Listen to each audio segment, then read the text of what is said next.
10장 15절에서부터 33절까지 말씀입니다.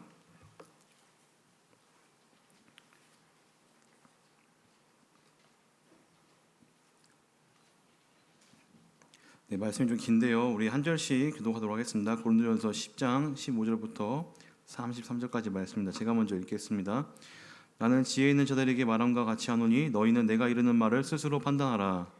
우리가 축복하는 바 축복의 잔은 그리스도의 피에 참여함이 아니며 우리가 떼는 떡은 그리스도의 몸에 참여함이 아니냐. 떡이 하나요 많은 우리가 한 몸이니 이는 우리가 다 한 떡에 참여함이라. 육신을 따라 난 이스라엘을 보라. 제물을 먹는 자들이 이 제단에 참여하는 자들이 아니냐. 그런즉 내가 무엇을 말하느냐? 우상의 제물은 무엇이며 우상은 무엇이냐?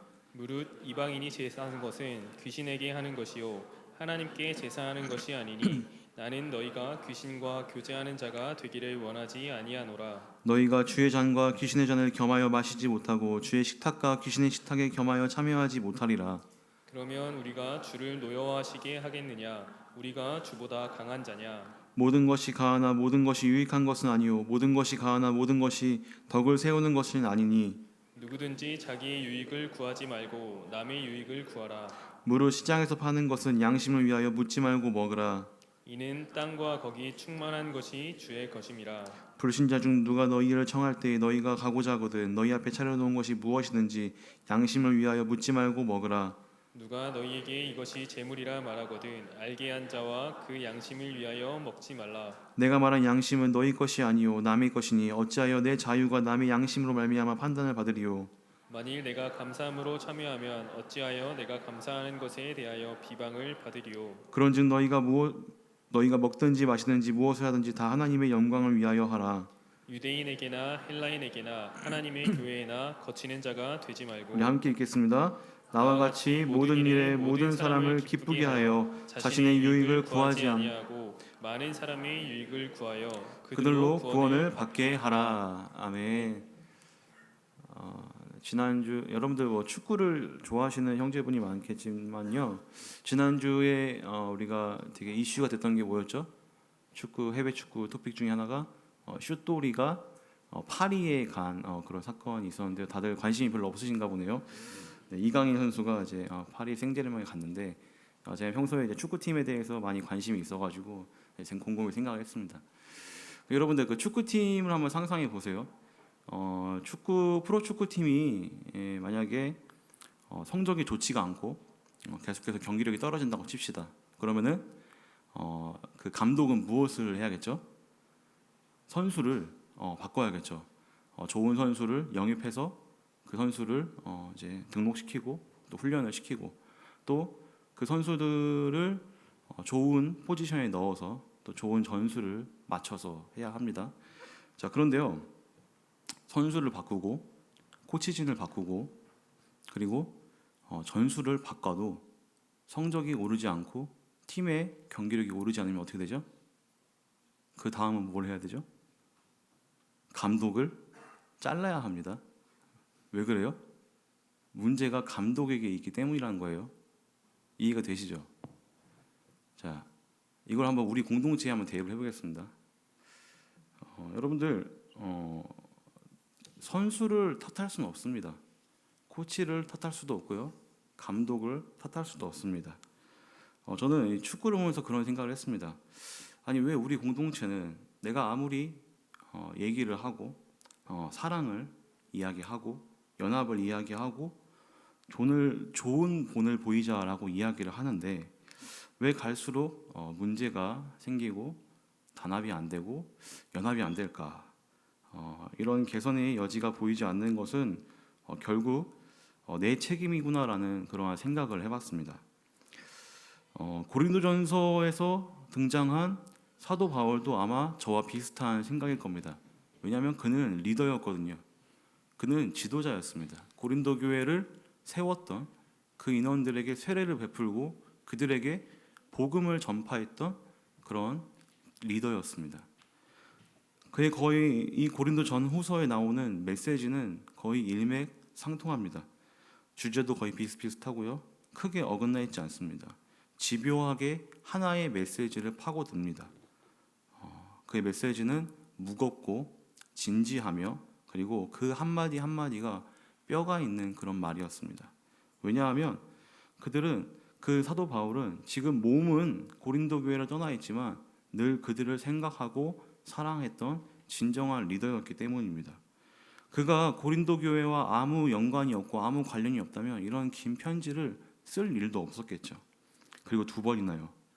그가 이 편지를 쓰면서 얼마나 신중을 가하며 썼는지 대략 짐작이 됩니다. 여러분들, 잘못을 저지른 사람들에게는 무엇이 잘못됐는지 알려주어야 합니다. 그 행동이 왜 틀렸는지 알려줘야 되고 더 나아가서 그 행동을 바르게 고쳐서 좋은 방향성을 가지도록 알려주어야 합니다. 교회 안에서의 신앙 문제는요, 더 특별한 것 같습니다. 한번 소리 지르고 한번 겁주고 한번 의학 줘서 그냥 거기서 끝내는 것이 아니라 왜 틀렸는지, 어디서부터 어긋났는지, 어떤 방향성을 가져야 하는지를 알려줘야 되는 게 바로 교회 공동체의 가르침이라는 것이죠. 이제 말씀은 고린도전서 이제 이 우상 숭배 문제에 대해서는 이제 오늘 말씀을 이제 마지막으로 종지부를 찍습니다. 이제 그 잘못된 모습을 고치고 어떤 모습으로 살아가야 되는지, 그리고 그 잘못된 행동 대신에 어떤 삶의 방향성을 가져야 되는지 오늘 사도 바울은 10장 후반절 말씀을 통해 마지막으로 이야기를 하고 있습니다. 우리가 전문맥 이제 10장 전반절을 보면은 이스라엘 백성과 그리고 고린도 교회 성도들을 비교 대조하면서 설명했던 모습들이 있었죠. 오늘 말씀 바로 앞전 말씀인 14절 말씀은 10장 전반부의 종언, 그러니까 맨 마지막 말씀일 수도 있고, 그리고 15절부터 시작되는 그 마지막 메시지의 시작, 첫 번째일 수도 있습니다. 그러니까 그 중간에 딱 겹쳐 있다는 말씀이 바로 14절 우상 숭배를 피하라, 우상 숭배를 하지 말라라는 그 말씀이 된다는 것이죠. 10장 전반부에서는 구원받은 이스라엘 백성과 또 고린도 교회의 백성 성도들을 비교했습니다. 하나님의 구원을 받은 출애굽 백성과 그리고 고린도 교회 성도들, 복음으로 말미암아 구원받은 고린도 교회 성도들을 비교했고요. 또 홍해를 가르고 그들에게 구름 기둥과 불 기둥으로 인도하셨던 그 이스라엘 백성들과 그리고 세례와 또 여러 가지 하나님의 말씀으로 인도했던 고린도 교회의 성도들을 비교했습니다. 그리고 마지막으로 그 이스라엘 백성들에게 먹이시고 만나와 메추라기로 먹이시고 그리고 신령한 물을 먹이면서 공급하셨던 그 이스라엘 백성을 보여주면서 똑같이 이제 고린도 교회 성도들에게도 그 주님의 떡과 피를 먹으며 그것에 참여하며 그 그리스도를 누리는 그러한 고린도 교회 성도들을 비교했었다는 것이죠. 그러나 사도 바울은 이 두 가지 비교, 이스라엘 백성과 그리고 이 고린도 교회 성도들의 이 비교 가운데 핵심적인 말씀이 무엇이었습니까? 바로 이스라엘 백성이 그렇게 구원을 받고도 하나님의 인도함을 받으며 심지어 먹을 것과 마실 것과 입을 것도 부족하지 않게 공급받았지만 그들의 죄악 때문에 모두 멸망했던 모습을 보여주면서 고린도 교회 너희들도 조심해라. 너희들도 자만하지 말고 선주한 사람들은 넘어지지 않도록 조심해라. 이러한 경고의 메시지를 보내고 있습니다. 오늘 본문은 다시 한번 이들에게 말하고 있습니다. 믿음이 강한 자들, 특별히 지식이 있고 지혜가 있다고 했던 그들에게 이제 이 우상 숭배의 마지막 메시지를 던집니다. 사도 바울은 그 15절 말씀처럼 그 뉘앙스에 지혜 있는 자들, 그러니까 지혜로 인해서 우상은 아무것도 아니다라고 이렇게 얘기했던 그들에게 오히려 우상의 자리에 앉아서 그 먹고 있는 그 장면을 가지고 와서 설명을 하고 있다는 것이죠. 함께 우리 15절 말씀 함께 한 목소리를 읽어보도록 하겠습니다. 함께 읽겠습니다. 시작. 나는 지혜 있는 자들에게 말함과 같이 하노니 너희는 내가 이르는 말을 스스로 판단하라. 자, 지혜 있는 자들에게 말함과 같이라는 것은 그러니까 이렇습니다. 내가 지금 어렵게 설명할 테니까 너희가 지금 스스로 지혜 있는 자라고 얘기하고 있는데 한번 잘 생각해 봐라라고 이렇게 뭔가 입에 힘을 꽉 주고 얘기하고 있는 그런 사도 바울의 모습일 수 있습니다. 그는 먼저 성찬에 대해서 얘기합니다. 성찬에 대해서 얘기하고 있는데 사실 현 시대처럼 이 성찬이 축소되고 마치 뭐 연례 행사처럼 된 것은 사실 정상적인 것은 아닙니다. 초대교회의 그 주일 모습을 우리가 생각해 보면, 상상해 보면, 또 유추해 보면은 그들은 매주 같이 함께 이러한 성찬, 뭐 이렇게 화려한 성찬까지는 아니더라도 항상 식사 교제와 이 떡의 땜의 그런 교제의 모습들이 있었습니다. 거룩한 식사 교제라고도 하죠. 예수님이 잡히시기 전날 밤에 하셨던 그 모습처럼 빵을 가지고 또 그 잔을 가지고 서로 나누면서 공동체성을 확립하는 시간이, 그리고 우리가 한 몸 된 교회라고 그렇게 서로 확인하는 시간을 가졌다는 것입니다. 한 덩이의 떡을 가지고 여러 명이 조금씩 떼어서 먹었습니다. 6사람에게 주어서 내가 너와 같은 떡을 먹고 같은 몸인, 같은 지체, 같은 교회임을 서로 확인했었죠. 또한 그러한 교제, 떡의 교제뿐만 아니라 같은 잔에서 나오는 그 포도주를 마시며 예수 그리스도의 그 보혈과 그 구속의 능력을 되새김하는 시간을 가졌습니다. 근데 여러분들 아시다시피 이 성찬은요, 카톨릭에서 말했던 것처럼 진짜로 이 떡이, 이 빵이 뭐 예수님의 뭐 살처럼 바뀐다, 이런 화채설을 얘기하고 있는 건 아닙니다. 순간 뭐 이렇게 뭐 바뀐다 이렇게 얘기하고 있는 여러 가지 이야기들이 있는데, 우리가 가지고 있는 이 성찬에 대한 이 의미는 영적 임재설이라고 해서 이제 칼빈이 주장했던 것인데요. 이 영적으로, 그러니까 물질적인 어떠한 현상은보다는 여기서 가지고 있는 의미와 영적으로 예수 그리스도의 교제와 연합을 의미하고 있다라고 이렇게 얘기합니다. 좀 심오한 내용이니까요. 혹시 궁금하신 분들은 나중에 그 류정우 리더에게 가셔가지고 그 심화 학습반이 따로 있습니다. 그래서 거기서 논의할 테니까요. 궁금하신 분들 글로 오시기 바랍니다. 자, 어쨌든 이 떡을 먹는 것과 잔을 마신다는 것은 그리스도에 참여한다라는 그런 말을 씁니다. 근데 여러분들 그 아시다시피 이 참여하다라는 그 뜻은 그 우리가 알고 있는 그 몇 가지 안 되는 헬라어 중에 가장 유명한 말이 여기 참여하다에 쓰입니다. 바로 코이노니아. 들어본 적 있죠? 코이노니아라는 그 단어가 이 참여하다라는 그 뜻으로 쓰입니다. 그러니까 교제라는 것이죠. 교제라는 그 의미가 이 참여하다에 담겨져 있습니다. 떡을 떼고 잔을 마신다는 것은요, 예수 그리스도와 교제한다라는 것을 의미합니다. 떡을 땜으로써 그 십자가 고난, 그 예수 그리스도께서 십자가에서 그 몸이 찢겼다는 그것을, 그 고난을 생각하며 그것을 기억하는 시간이 되고, 또 잔을 마시면서 그 십자가에서 흘리신 그 보혈을 의미하는 시간이 될 수 있다는 것이죠. 그래서 단순히 이것은 음식을 섭취하는 시간이 아니라 성찬 행위를 통해서 함께 예수님과 하나님과 교제하고, 또 이어서 우리 같이 먹고 있는 그 지체들과 하나가 됨을 얘기하고 있습니다. 그래서 이것을 18절에 이렇게 정리하고 있습니다. 우리 함께 18절 말씀 함께 읽어보도록 하겠습니다. 시작. 육신을 따라 난 이스라엘을 보라. 제물을 먹는 자들이 제단에 참여하는 자들이 아니냐. 이 성찬을 통해서 그리스도와 교제하고 그리스도와 연합하고 그리스도와 하나가 된다는 것을 이 18절 말씀에서는 이 구약 그 유대인들의 제사를 가지고 와서 비슷한 비유로, 그러니까 유비로서 예를 들고 있습니다.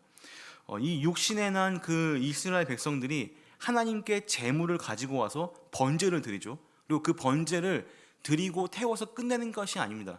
거기서 나오는 그 고기들을 함께 먹으면서 교제하고 또 하나님과 함께됨을 이야기하고 있는데, 그것이 동일하게 교회에서 보여주고 있는 성찬의 모습이다. 그러니까 그 먹고 마시는 것이 하나님과 연합되고 하나님과 교제하는 시간이라는 것을 이야기를 하고 있는 것입니다. 그런데 여러분들, 이렇게 예수 그리스도와 연합하고 교제하고 함께 형제들과 하나 될 수 있는 그런 시간을 가졌던 사람들이 지금 그 외의 시간에 어떠한 모습을 보이고 있습니까? 바로 우상 숭배를 하고 있는 것입니다.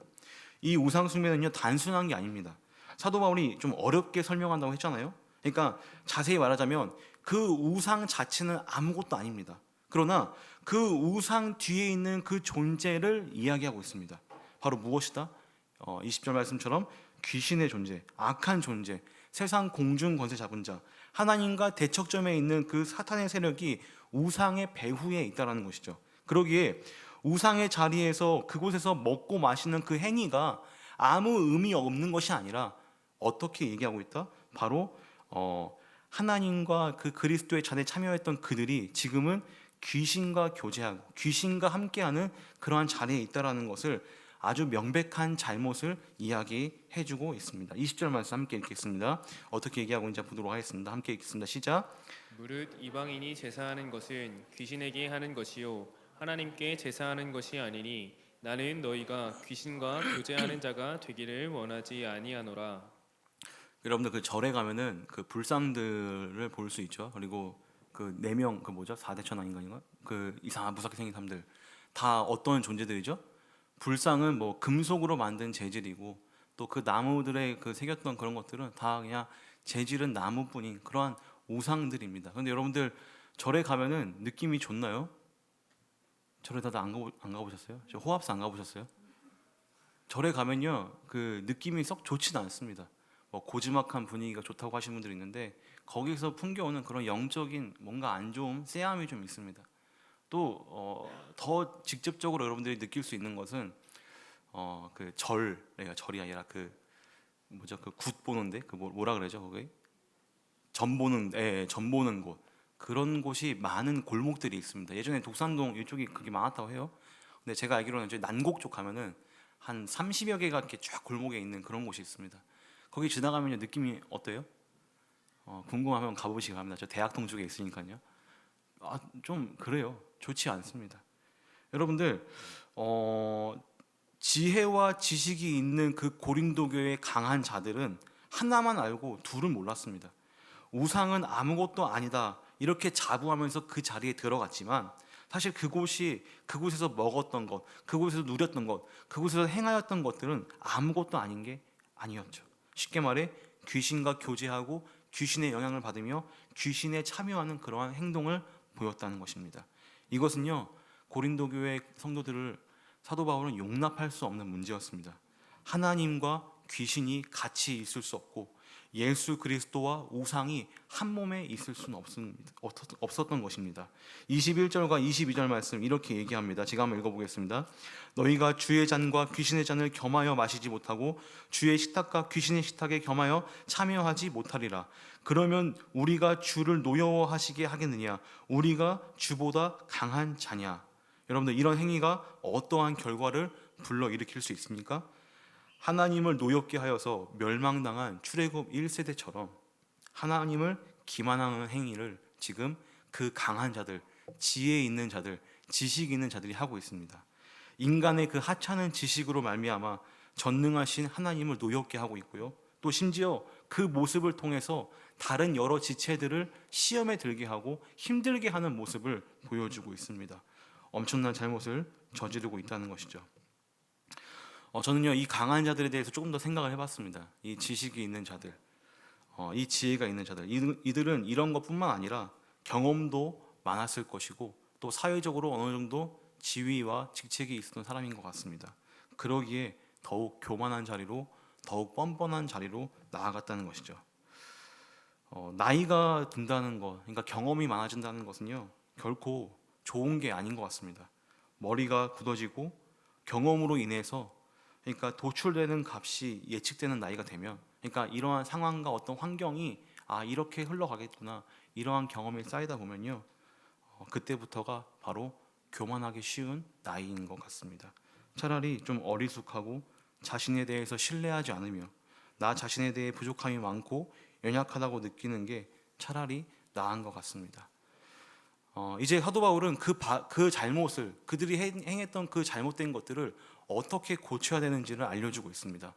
예전에 그러니까 지식과 지혜를 믿고 까불었던 그 강한 자들에게 그들이 평소 불러댔던 그들이 평소 외쳐댔던 그 슬로건을 가지고 와서 이야기를 합니다. 함께 23절 말씀 함께 우리 한 목소리를 읽어보도록 하겠습니다. 23절입니다. 시작.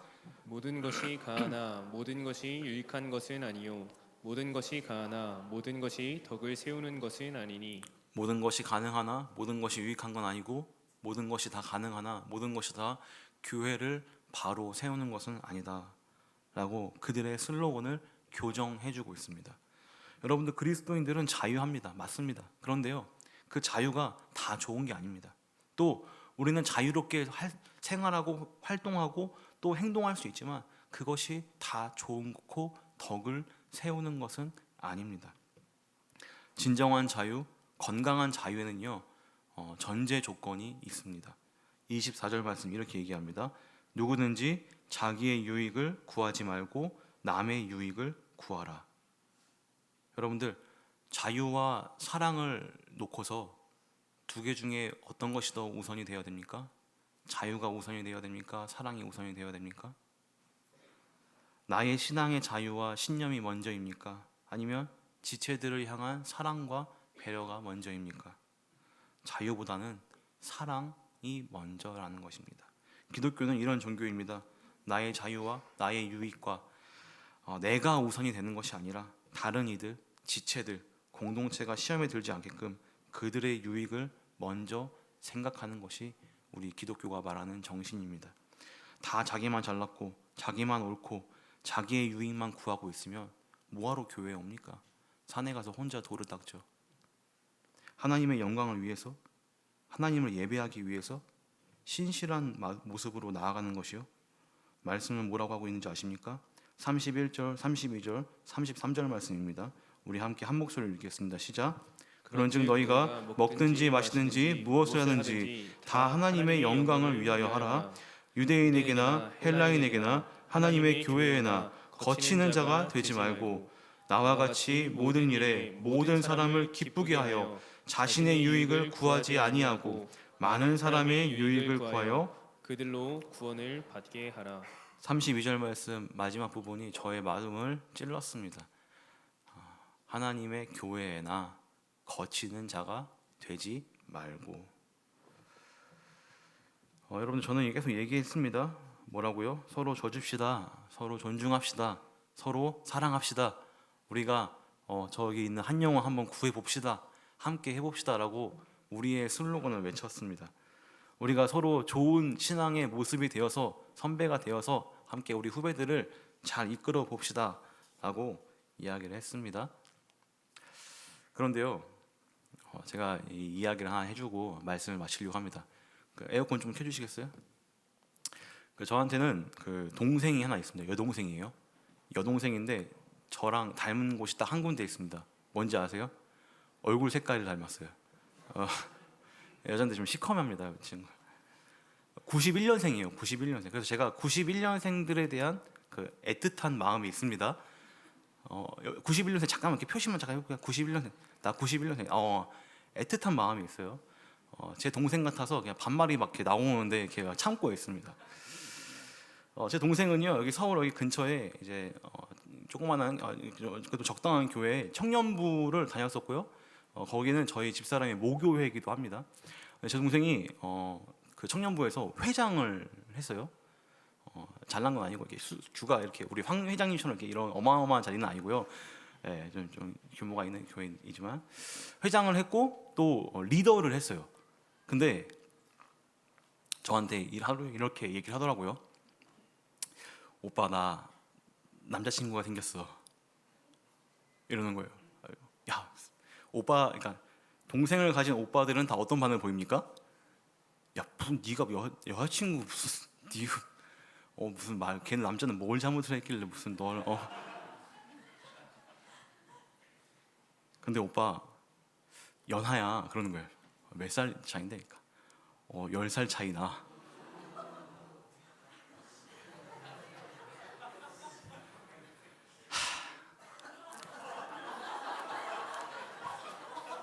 청년부 회장이에요. 소그룹 리더예요. 그리고 그 리더 소그룹 있는 그 형제, 그 군대도 안 갔다 온 그 형제를 제가 그 동생과 엄청 싸웠습니다.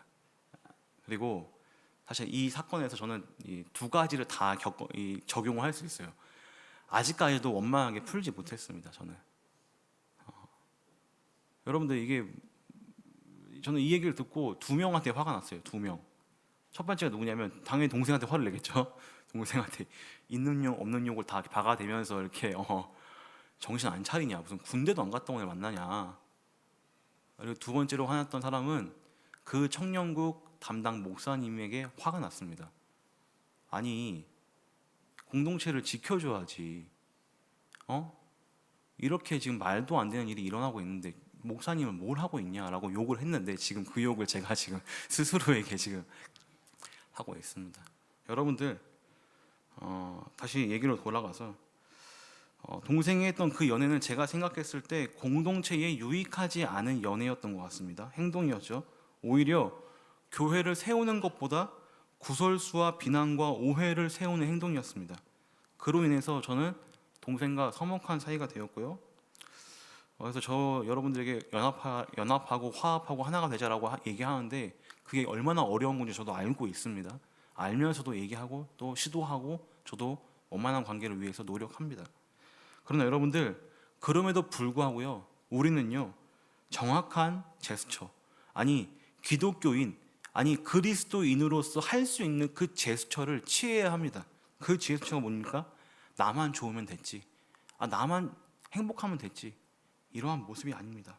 나의 유익이 먼저가 아니라 내 이웃, 내 지체, 내 공동체가 우선적으로 그것을 먼저 생각해 볼 수 있는 나의 행동이 되어야 합니다. 끊임없이 주변을 돌아봐야 돼요. 끊임없이 나의 그 대척점에 있는 사람들을 두고 또 손을 내밀 수 있는, 기도할 수 있는 그러한 공동체가 되어야 합니다. 여러분들, 이것이 가능하게 되는 것은요, 저의 잔소리가 아니라 여러분들 마음 가운데 들려주시는 예수 그리스도의 음성밖에 없습니다. 하나님의 말씀밖에는 여러분이 그런 행동을 할 수 있는, 그런 제스처를 취할 수 있는 화해의 제스처, 그리고 이웃을 살필 수 있는 그러한 행동들, 제가 할 수 있는 게 아니라 하나님이 하시며 예수 그리스도의 그 말씀이 하실 줄 저는 믿습니다. 여러분들, 예수님이 무엇 때문에 돌아가셨습니까? 예수님이 무엇 때문에 십자가에 돌아가셨습니까?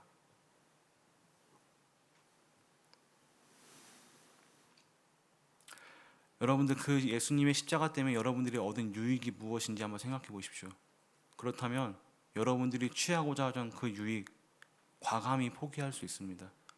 그 잠깐의 욕심, 그 잠깐의 행동들, 그 잠깐의 나의 욕구들을 좀 꺾으시고 내 주변 사람들이 이것을 어떻게 생각할까 한번 돌아보시기 바랍니다. 그리고요, 화해의 제스처는요 계속 취해야 합니다. 여러분들 손 내미시고요, 여러분들 주님 안에서 하나라는 거 잊지 마시고요, 그리고 그러한 시도는 여러분들 지속적으로 또 매일 매주 시간이 나는 대로 하시길 바랍니다. 절대로 우리는 굳어져 있는 공동체가 되어서 안 됩니다. 내가 더 죽어지고 내가 더 없는 자리로 나아가고 내가 더 져주는 그런 공동체가 되어서 우리 한 영혼, 우리 이 공동체, 이 라이프 캐처를 살리는 그런 우리 모든 여러분들이 되시길 주님의 이름으로 축원합니다. 우리 이 시간 함께 다 같이 일어서서 주님의 마음 있는 곳 함께 찬양하겠습니다.